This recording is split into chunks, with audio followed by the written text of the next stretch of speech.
Shalom saudara, kembali lagi kita di dalam podcast di Level Up Podcast, Lead You to the New Level of Perspective. Kali ini kita bakal bahas satu hal yang berbeda dari biasanya, mungkin agak santai sedikit. Tapi sebelum kita masuk ke dalam pembahasan pada sore hari ini dan sebelum saya memperkenalkan kedua pembicara yang luar biasa, mari sama-sama kita bersatu terlebih dahulu di dalam doa. Mari sama-sama kita berdoa. Bapak, kami bersyukur buat hari ini. Kami bersyukur Tuhan Engkau menyertai kami selalu. Dan saat ini kami mempersiapkan hati kami, waktu kami, pikiran kami ya Bapa, untuk mendengarkan satu hal yang baru yang bisa mengubahkan pikiran kami. Kiranya Roh Kudus bekerja ya Bapa, Roh Kudus memenuhi setiap hati kami ya Tuhan, sehingga kami diubahkan menjadi semakin serupa dengan Engkau ya Bapa. Engkau yang ubahkan hidup kami supaya hidup kami dipakai oleh Engkau Tuhan dengan luar biasa, menjadi berkat Tuhan, menjadi terang dimanapun kami berada. Terima kasih ya Bapa, hanya di dalam nama Tuhan Yesus Kristus kami telah berdoa dan mengucap syukur. Semua orang percaya sama-sama katakan amin. Oke, malam hari ini kita kedatangan dua pembicara yang luar biasa dan berdua adalah drummer ini kayaknya nih. mantan. Oh, ini mantan drummer, ini masih ngedrum gitu ya. Masih ngedrum ya. Boleh diperkenalkan dong namanya? Ya, seolah-olah seperti orang baru aja gitu. Dari yang mana dulu nih? Ladies first. Ladies first. Okay. Halo, nama saya Nana. Saya ibu rumah tangga.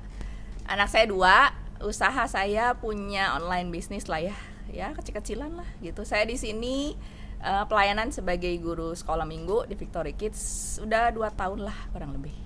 Ya udah aja. Ya, itu dia Cinana. Kita panggilnya Cinana ya. Okay. Cinana. Cinana. Bro, sekarang bro, boleh bro. Halo, kenalin gue Dennis. Kesibukannya sekarang lagi rintis usaha di brand lokal kombucha sama food photography. Di gereja saya pelayanan sebagai drummer sama bantu di dokumentasi di foto.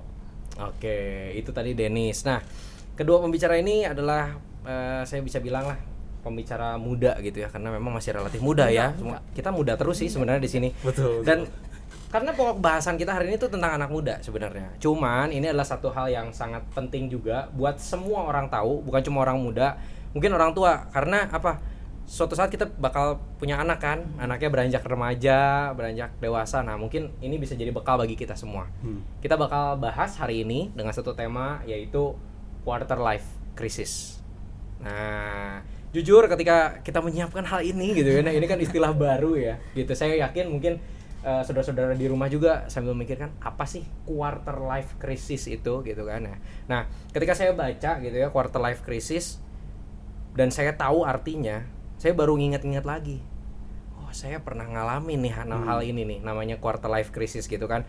Oh, ternyata waktu itu saya mengalami quarter life crisis gitu. Dan sekarang lagi populer istilah quarter life crisis, dan itu banyak menyerang kaum muda atau kita bisa bilang lah kaum milenial gitu kan ya. Sekarang lagi banyak kena quarter life crisis. Nah, what do you think about quarter life crisis? Mulai dari Dennis dulu deh. Oke. Kalau buat gua ini sepengetahuan gue dan beberapa artikel yang pernah gue baca, quarter life crisis itu satu kondisi atau satu fase sesuai namanya quarter, kurang lebih dimulai ketika menginjak usia 1/4 dari lifetime atau kehidupan seseorang. Jadi kurang lebih dimulai di awal 20 sampai 25 tahun lah biasanya. Ada juga sebenarnya yang dimulai lebih duluan. Jadi kayak misalnya lagi kuliah umur 18-19 itu udah mulai ngerasa tuh ada krisis, di tanda kutip krisis ya di fase kehidupan mereka.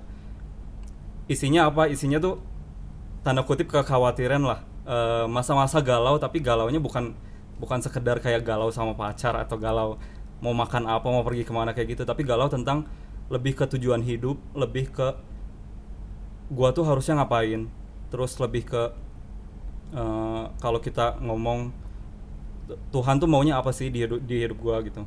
Terus lebih ke pasangan hidup, lebih ke karir, usaha dan sebagainya. Nah, di situ erat juga kalau sekarang itu di masa-masa milenial sekarang dibilang ada namanya insecurity, ada namanya self comparison atau bandingin diri sendiri dengan orang lain. Rata-rata sih bandingin diri sama teman sebayanya, kurang lebih teman seangkatannya. Terus ada juga keraguan sama diri sendiri, gue nggak bisa apa-apa rasanya, terus gue merasa ketinggalan. Ada namanya istilahnya FOMO itu fear of missing out, jadi takut ketinggalan kereta, tanda kutip. Takut gue merasa tertinggal, teman gue udah punya apa, udah maju segala macem, tapi gue masih gini-gini aja gitu. Nah itu insecure itu yang dialami waktu masa-masa QLC. Itu yang gue tahu sih. Kalau Cinana nih? Ya, buat saya mirip sih ya. Kalau ya intinya kita compare dengan others, dengan teman-teman kita gitu. Kalau buat saya pengalaman pribadi mah ya itu ketika kita punya mimpi. Maksudnya ini kan comparison dengan others, tapi kalau dengan diri sendiri juga menurut saya sih bisa kejadian ketika kita punya passion, kita punya mimpi dan kita nggak bisa dapat mimpi itu. Jadi kalau Dennis lebih comparison, kalau saya bisa juga sih itu comparison menurut saya paling pertama karena kita compare dengan others. Tapi bisa juga menurut saya sih datang dari diri sendiri dengan segala cita-cita mungkin yang nggak bisa kesampaian karena situasi, karena orang tua atau karena apapun lah. Kalau saya lebih ke situ yang memang terjadinya biasanya after college ya, after kuliah ya. Jadi bahkan sebelum kuliah kalau buat saya sih misalkan kita mau habis SMA, kita suka jurusan apa, orang tua kita nggak setuju, ya kita juga jadi aduh gimana kita nanti masa depan gimana, kita kerja nggak sesuai dengan passion, ya kayak gitu sih kalau menurut saya. Berarti sebenarnya quarter life crisis tuh bisa menyerang bahkan dari usia 18 tahun ya. Lulus SMA gitu kan ya. Karena kita kayaknya sudah mulai dewasa untuk tujuan gua apa ya? Gitu ya tadi ya. Finance seperti apa ya gitu. Lalu kita mulai lihat teman kita udah sampai sana ya gitu. Gua kayak pernah ngerasain banget gitu kan waktu, mungkin nanti boleh share ya pengalaman masing-masing ya. Kalau saya mungkin pernah mengalami ketika saya tuh sebenarnya cukup normal. Jadi maksudnya lulus kuliah tuh normal harusnya 2014 gitu kan. Tapi ternyata terkendala lain-lain, jadi saya harus ngulang lagi skripsinya. Dan ternyata teman-teman saya yang dulunya tertinggal itu lebih dulu gitu lulusnya. Saya nggak lulus gitu kan ya. Saya udah hampir 7 tahun. 7 tahun loh saya lulus. Saya memaksimalkan waktu pendidikan gitu. Iya benar. Betah banget ya nih. Luar biasa Anda. Dan di situ sempat ada galau banget gitu. Ditambah saya memimpin sel. Bayangin gimana caranya saya harus bilang sama mereka kuliah harus bener, sedangkan kuliah saya pun keteteran. Wah itu nambah beban ya. Tapi waktu itu saat itu belum ada itu tuh namanya quarter life, aku nggak tahu itu quarter life crisis. Nah, mungkin boleh share Dennis, Cinana pengalaman quarter life crisisnya seperti apa? Kalau gue pribadi sebenarnya kurang lebih tadi tuh semenjak habis SMA itu kan kalau kita sekolah dari kayak TK itu tanda kutip lurus lah dari TK ke SD. Paling cuma pilihannya tuh mau sekolah di mana aja. Tapi habis dari TK, SD, SMP, SMA. Abis SMA itu yang rada bercabang tanda kutip. Kita kan bingung maksudnya apa yang harus gua pilih. Akan jadi apa gua di masa depan. Itu kan dimulai dari jurusan tanda kutip ya, maksudnya pikiran kita kurang lebih kan kayak gitu ya. Dimulai dari kuliah. Nah, dari situ tuh sebenarnya udah ada mulai terpicu tuh perasaan krisis ini. Nah, kalau gua sih ngerasa terpicunya itu waktu masuk kuliah justru. Nah, tadinya kalau boleh cerita tadinya pengennya ke kedokteran, terus singkat cerita berubah lah. Jadi karena pertimbangan segala macem, gue pilih biotek kan akhirnya.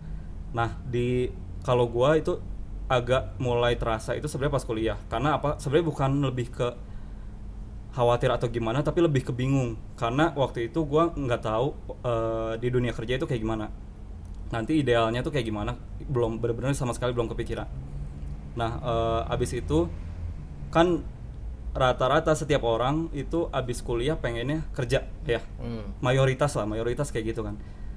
Dan gue pun salah satu dari mayoritas itu pengennya langsung kerja. Tapi kan ternyata mungkin rencana Tuhan juga beda, dan gue percaya itu semua yang terjadi di hidup gue itu rencana Tuhan kan.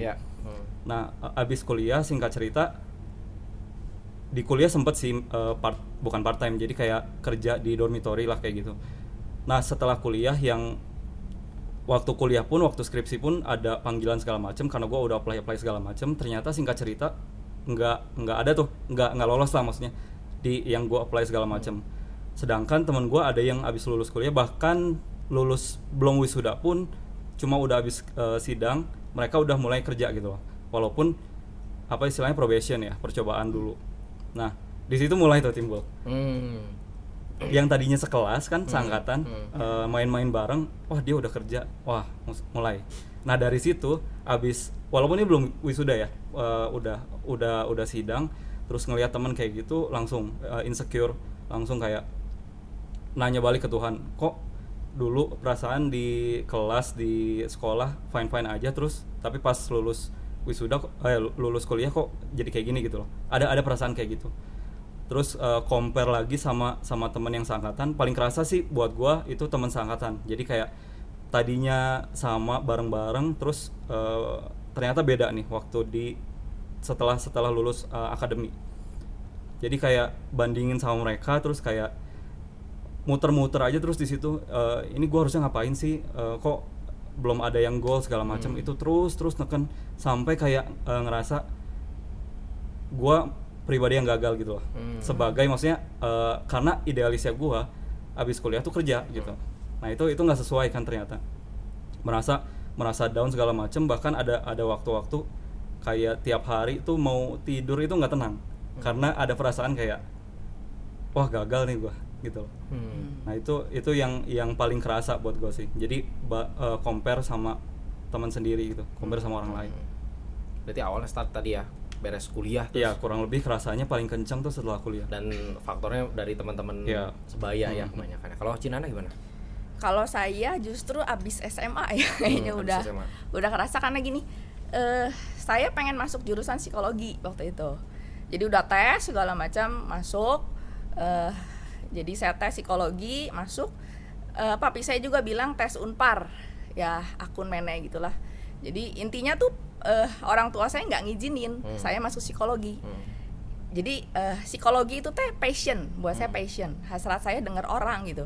Orang senengnya didengerin, saya senengnya nggak dengerin orang gitu. Ya jadi waktu tes itu saya tuh udah belajar mati-matian tes psikologi. Yang Unpar saya nggak belajar.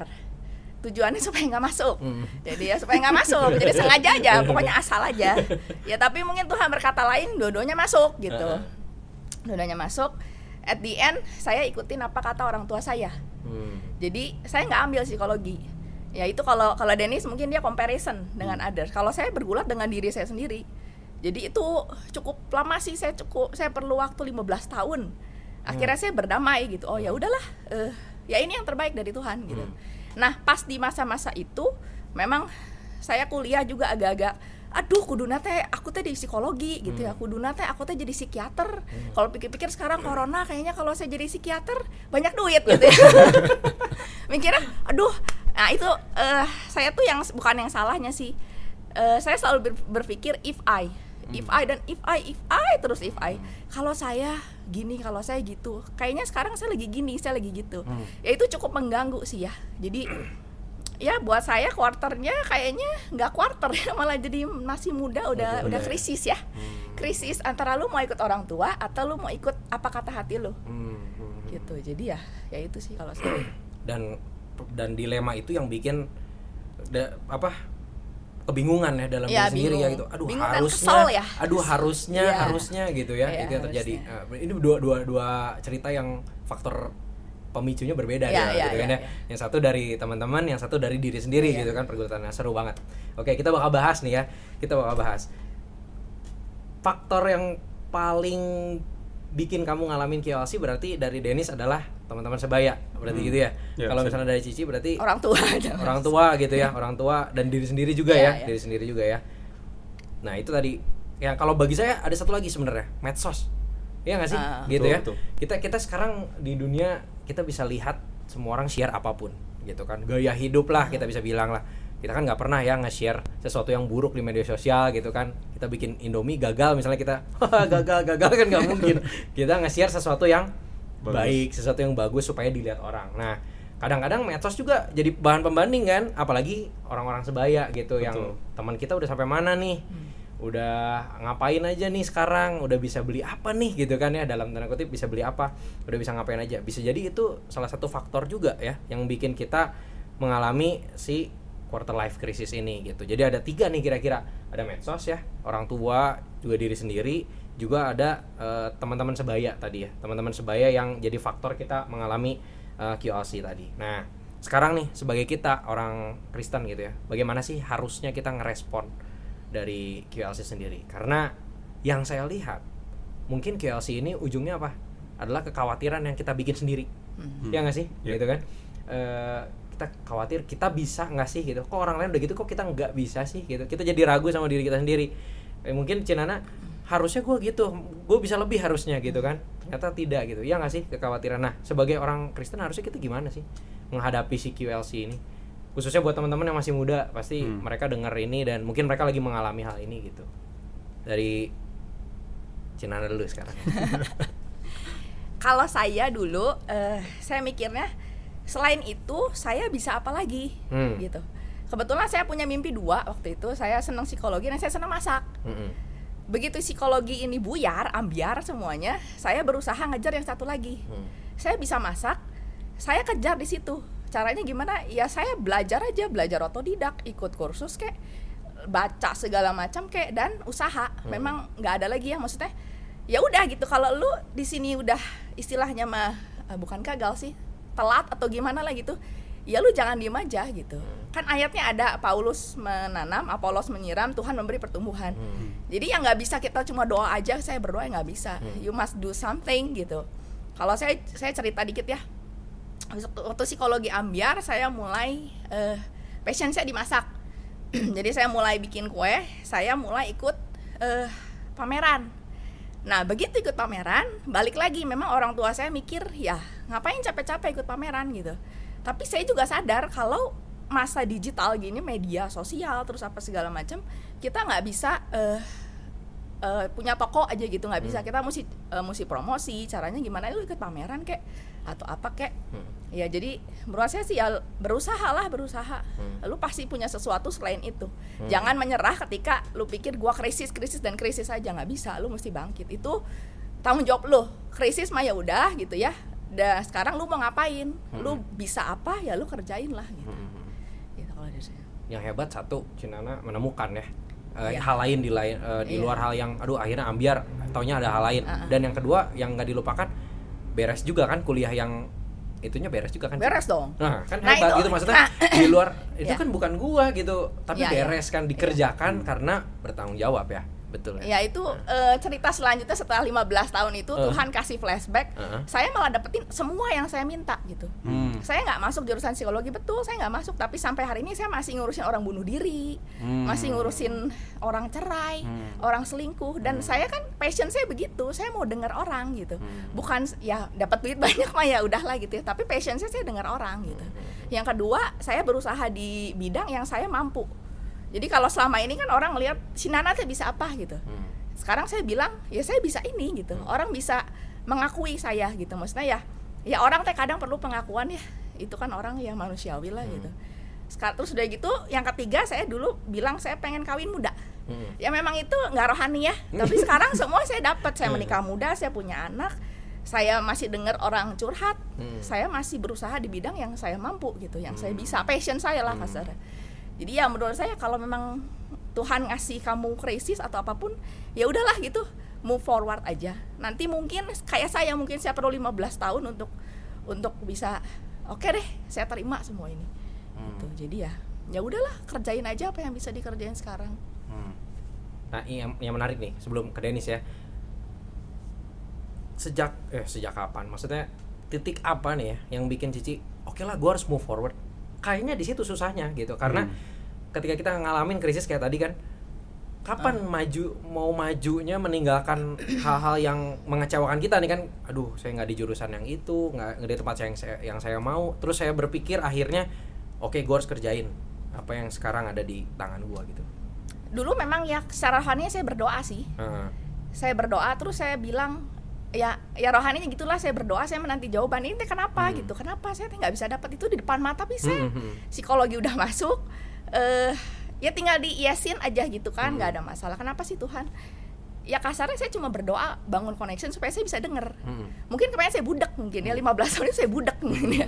Ya tapi ketika saya mulai bangun hubungan, saya jadi ngerti Tuhan maunya apa gitu. Jadi pas titik baliknya waktu itu cuma lagi doa aja sih, lagi doa terus Tuhan kasih flashback. flashback. Lu mau apa sih? Lu mau apa gitu. Sekarang yang di tangan lu apa? Lu punya semua kan gitu. Nah, di situ memang saat itu gua ya bangkit lah. Ya udahlah, gua bisa kerjain ini, atau Tuhan juga buka jalan begitu lebar. Ya gua tinggalkan semua, ya udahlah, kita jalanin aja apa yang udah Tuhan kasih. Wow. Kayak gitu. 15 tahun ya sih ya. 15 tahun. Sampai akhirnya. Hampir separuh hidup saya sih. Luar biasa. Dennis, menurut Dennis gimana nih? Kalau buat gua QLC itu buat gua ya pasti dihadapi sih sama seseorang.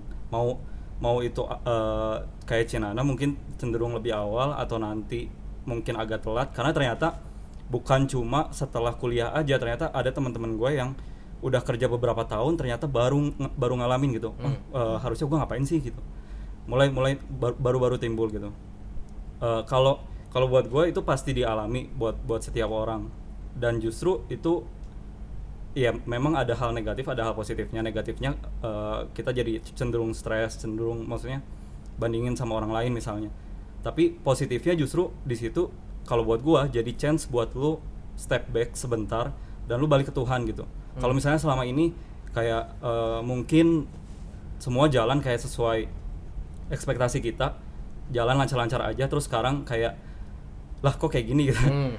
Ya itu justru jadi momen tanda kutip istirahat lah buat lu, terus lu bangun lagi koneksi sama Tuhan. Kalau yang sebelumnya kayak lu cuma cari Tuhan buat meminta kekuatan, meminta berkat karena lu menghadapi masalah doang.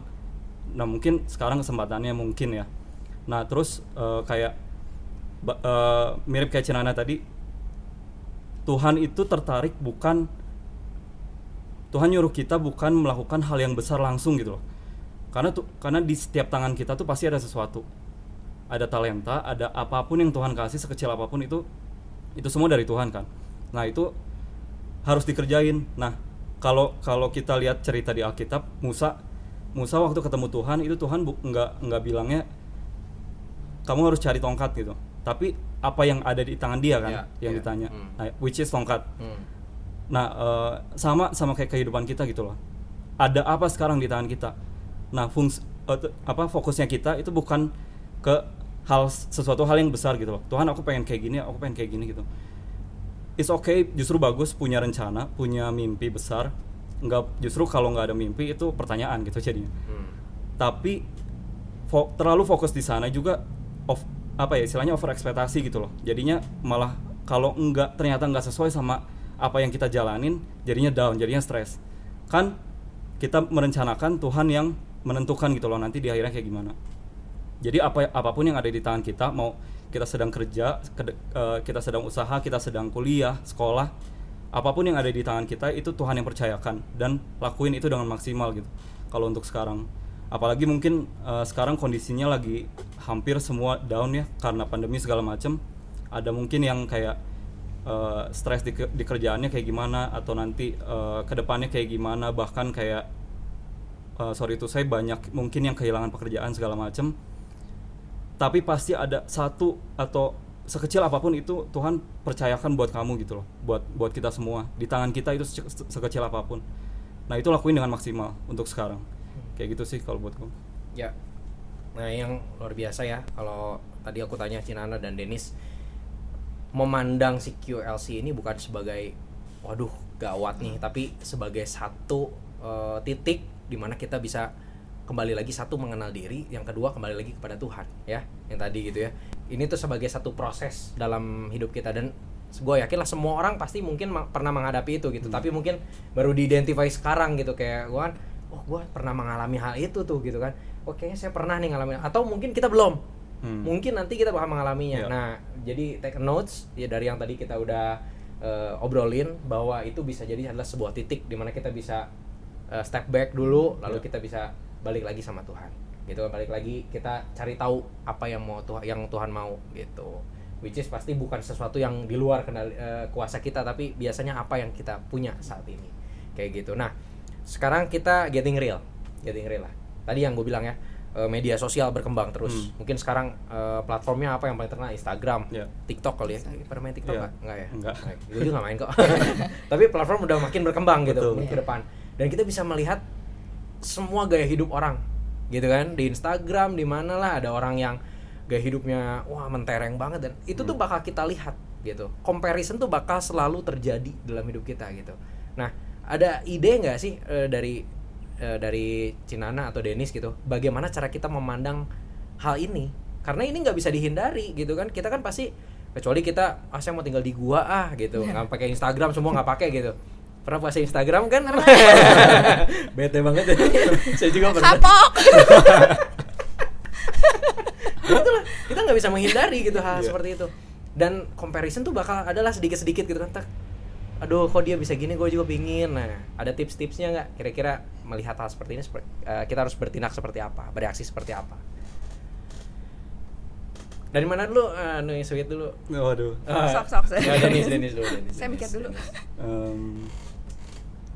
Ya betul sih. Gua juga merasa, maksudnya apakah untuk tujuan pribadi, tujuan menghibur, atau justru lebih ke bisnis, itu semua sekarang kan sosial media. Itu perlu gitu. Yeah. Dan ya itu efek negatifnya tadi, kita terekspos sama gaya hidup orang lain juga. Dan itu bisa muncul kayak insecurity segala macam. Tapi karena nggak bisa dihindari, dan efek negatif sih menurut gue selalu bakal ada. Maupun maksudnya mau sosial media apapun itu pasti ada lah, ada positifnya ada negatifnya gitu. Nah, lebih ke kontrol diri sendiri sih ya. Mungkin agak klise sih, tapi kayak nggak ada hal lain gitu. Maksudnya emang kontrol di diri sendiri. Apakah kita mau terekspos dan tenggelam dalam dampak negatif itu apa enggak, atau justru kita bisa balik. Contoh misalnya kita terekspos sama story orang, terus kayak ada yang seumur kita udah punya rumah, udah punya mobil misalnya, usahanya udah gila gitu. Nah, kita mau jatuh di insecure-nya itu, atau balikin jadi motivasi, itu satu misalnya. Atau justru misalnya kita punya sosial media cuma sejauh jempol gitu istilahnya. Mungkin bisa kita pakai justru untuk nyebarin motivasi, atau nyebarin maksudnya positive vibes gitu. Maksudnya apakah di let's say Instagram personal kita atau kayak gimana, sebarin aura-aura positif, bukannya kita mengkonsumsi hal-hal negatif itu misalnya. Nah, kadang memang ya ada saatnya sih terekspos sama hal-hal negatif, terus kayak kita mikir-mikir, terus kepikiran segala macam, malah down. Nah, buat gua di situ fungsinya komunitas. Jadi ada orang-orang yang bisa balikin kita, tanda kutip, ke jalur yang benar. Ngingetin lagi bahwa maksudnya tiap orang tuh punya timeline-nya masing-masing loh, misalnya kayak gitu. Balik lagi kayak ke, nggak apa-apa, itu kan dia. Kalau lu kan punya jalan yang beda gitu, misalnya balik lagi ke nyemangetin, atau balik lagi ke pokoknya komunitas yang sama-sama membangun dan kondusif buat teman-teman yang lagi ngalamin QLC ini. Gitu sih kalau buat. Kalau di Cinana? Kalau saya kebetulan bukan tipe orang yang suka compare gitu ya. Maksudnya ada teman-teman apa. Ini kejadian juga sih, teman baik saya, teman dekat saya. Cerita gitu ya, gua teh baru ganti mobil misalkan, udah gitu ganti lagi mobilnya, beli rumah, beli apartemen. Lu beli apartemen kayak beli kacang, kata gua gitu ya. Ya memang ya, tapi jujur gua mah justru bahagia gitu lah. Dia teman gua, dia beli rumah, nanti gua nebeng ya ke rumah lo gitu. Jadi memang saya tidak terganggu sih dengan itu semua. Cuma yang saya lakukan adalah saya cari tahu kenapa dia bisa begitu. Saya cari tahu gimana. Yang pertama saya cari tahu adalah kehidupan rohani suaminya. Itu buat saya penting sekali gitu, karena buat saya keluarga itu yang mimpin ya laki. Begitu saya cek, oh ya no wonder gitu, memang ya saya malah lebih banyak belajar justru kalau sama orang-orang kayak gitu. Saya mau cari tahu, lu kenapa sih bisa gitu, gue bisa belajar apa ya dari lu. Tapi begitu satu titik memang ya gue tidak bisa seperti dia, ya nggak apa-apa gitu. Gue lebih ya bersyukur lah. Ya saya mau protes apa sih sama Tuhan gitu. Jadi waktu lihat kayak gitu, ya udahlah, saya melihat yang saya punya dan yang nggak punya juga ada kan. Saya lebih mensyukuri, dan kalau ada orang berhasil, saya tanya kadang-kadang gitu. Kalau orang deket ya, saya cari tahu, ini kenapa sih bisa begini? Oh, ya saya belajar, malah saya jadi belajar sih. Jadi kalau ada yang terganggu, ya lu coba bersyukur aja deh. Jangan lu lihat teman lu lebih semua gitu. Dan semua orang nggak ada yang sempurna. mungkin kita juga punya apa yang dia nggak punya. Dia punya materi, oke, coba cek, mungkin ya kita lebih bahagia, orang tua kita lengkap lah atau apa ya, kita bersyukur untuk hal-hal kecil yang Tuhan kasih. Yang hal receh juga ya Tuhan peduliin kok gitu ya. Jadi udahlah, dah itu mah hidup orang gitu. Ya gitu sih. Balik ke positifnya. Betul. Ya saya lebih mikirnya positif aja lah, positif thinking, ngapain yang negatif. Terutama yang untuk ibu-ibu ya, kadang ibu tuh suka nyinyir ya. Dia teh nyinyir aja. Ada orang ganti apa nyinyir, ada orang ganti ini nyinyir. Silakan disampaikan. Ya suka nyinyir ya ibu-ibu. Ya udahlah gitu ya, itu mah hidup orang ya gitu ya. Aduh, jadi curhat. Ada dua yang gue tangkap tadi ya untuk menghadapi QLC ini. Yang pertama, balik lagi, diri kita sendiri harus bersyukur nih ya sama apa yang kita punya sekarang, gitu kan, bukan fokus sama apa yang nggak kita punya, gitu. Syukuri apa yang kita bisa lakukan sekarang, apa yang ada di tangan kita. Yang kedua adalah cara memandang orang lain, gitu kan. Tadi kan jadi fokusnya sosial media selalu ada, positif negatif selalu ada, betul ya, Dennis bilang gitu. Dan ketika kita lihat postingan orang lain, ya respon kita yang menentukan bagaimana gitu yang kita rasakan ya. Kita bisa merespon, aduh kok dia bisa gitu ya, gua nggak bisa ya, bisa seperti itu. Atau kita bisa belajar seperti yang tadi Cinana bilang, gitu, dia bisa seperti itu, gimana caranya ya gitu. Dan kita turut berbahagia justru. Nah itu yang paling penting, kita harus belajar turut berbahagia ketika orang lain juga berbahagia, turut bersedih ketika orang lain juga bersedih gitu. Nah semua di wrap up, semua ini kita selalu harus terus diingatkan, betul banget yang Dennis bilang, kita butuh komunitas, ya butuh komunitas yang selalu ngingetin kita. Karena kadang kan manusia gitu kan, kita lihat medsos dan lain-lain, kita teralihkan. Kita butuh komunitas yang support sama kita terus. Sharing dong tentang komunitasnya masing-masing yang support. I don't know apakah udah terlewati, kalau Cinana udah terlewati di masa QLC-nya gitu. Dennis seperti apa sekarang ketika kemarin ini menghadapi masa QLC, efek komunitas support Dennis itu seperti apa gitu? Dari Dennis dulu terus tadi Cinana. Sebenarnya masih mengalami jujur aja sampai sekarang. Bicara soal komunitas itu enggak maksudnya setiap orang pasti beda-beda juga, dan enggak terbatas sama tempat maksudnya. Ada teman-teman dekat gua di gereja, ada teman-teman dekat gua waktu dulu di luar Bandung, dan sekarang masih kontak juga. Nah, yang gua rasain sih kadang gua itu introvert. Introvertnya gue tetap aja manusia, which is makhluk sosial. Butuh orang buat curhat, butuh orang buat diskusi, dan itu nggak semua orang bisa kita ajak karena vibrasinya beda-beda kan. Nggak semua orang bisa diajak ngobrol serius segala macem. Nah itu, dan gue bersyukur sama Tuhan, maksudnya di kesempatan gue kuliah sampai sekarang itu gue ketemuin sama orang-orang yang bisa gue percaya, bisa gue ajak ngobrol. Waktu gue tanda kutip galau, ada pikiran-pikiran kayak gitu muncul, gue sharing sama mereka, dan ternyata mereka juga ada yang udah lewat, ada yang masih merasakan, dan yang masih merasakan pun beda gitu loh. Maksudnya apa yang dirasain, apa yang dipikirin tuh beda, walaupun memang masih dalam fase QLC ini gitu loh. Dan di situ gue sadar, maksudnya oh ternyata gue nggak sendiri. Di situ gue merasa ada teman-teman yang hayu, maksudnya kita masih jalanin fase ini, ayo jalan bareng gitu loh. Nah di situ gue jujur merasa dikuatin sih. Nah, gue nggak sendiri, dan timeline gue sama dia aja beda, gue sama orang lain pun beda gitu. Apa yang di tangan gue, apa yang di tangan dia, apa yang di tangan orang lain juga beda. Dan di situ gue bersyukur dan lebih fokus sama yang tadi, apa yang gue punya, apa yang bisa gue lakuin. Nah jadi lebih apa ya, instead of muter-muter di pikiran itu, jadi balik ke produktif lagi gitu. Nah di situ butuh kalau gue pribadi butuh orang buat ngingetin, buat sharing, buat sama-sama nguatin sih. Komunitas yang paling penting buat saya, komunitas iman itu luar biasa penting ya buat saya. Ya saya bersyukur sih saya pelayanan sekolah minggu. Ya memang saya ngerasa ini bikin banget ya, bikin kuat banget sih gitu. Saya ikut komsel juga, ya saudara-saudara seiman sih. Jadi kalau kamu mau bergaul, ya bergaul dengan satu value, terutama tentang iman, itu mesti punya gitu. Toh di luar sana lu bakal ketemu orang-orang yang nggak satu value sama lu gitu. Ya kalau kita nggak bisa kuat-kuatin diri kita kebawa gitu. Ya itu sih komunitas orang percaya yang memang yang kalau lu salah lu bakal digaplok sama dia, bukan lu dibaik-baikin gitu. Iya. Gua cari orang yang bisa gaplok gua. Gua cari orang yang bisa bilang lu salah, lu benar, lu salah gitu. Ya buat gue itu penting sih, dan itu kayaknya bisa dapat di lingkungan, salah satunya sih gereja. Saya juga ada teman yang memang di luar gereja yang memang yang kita dekat bisa konsultasi. Yang penting satu iman, dan memang imannya juga kalau bisa sih memang yang bukan yang dangkal ya gitu, yang kita bisa saling mengingatkan lah gitu, saling bertumbuh.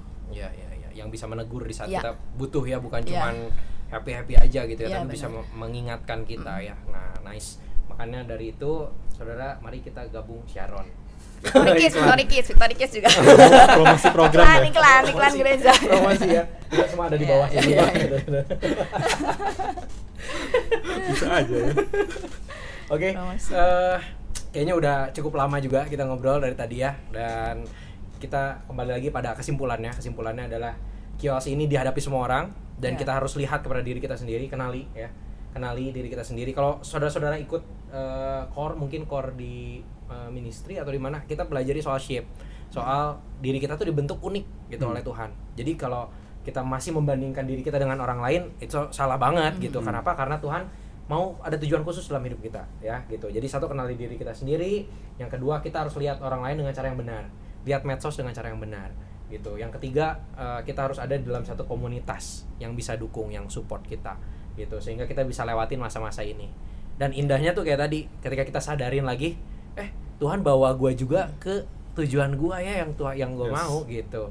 Suatu saat kita bakal menyadari itu, dan Tuhan pasti dipermuliakan. Oke, thank you buat Cinana, buat Dennis. Ada pesan-pesan terakhir? Sorry, pesan-pesan sebelum kita menutup ini, maksudnya pesan-pesan buat teman-teman semua. Saya ada. Karena saya udah pernah ngelewatin QLC, saya mau kasih pesan satu aja. Nanti kalian akan lepas dari QLC ini. Tapi ini fase cukup berbahaya menurut saya.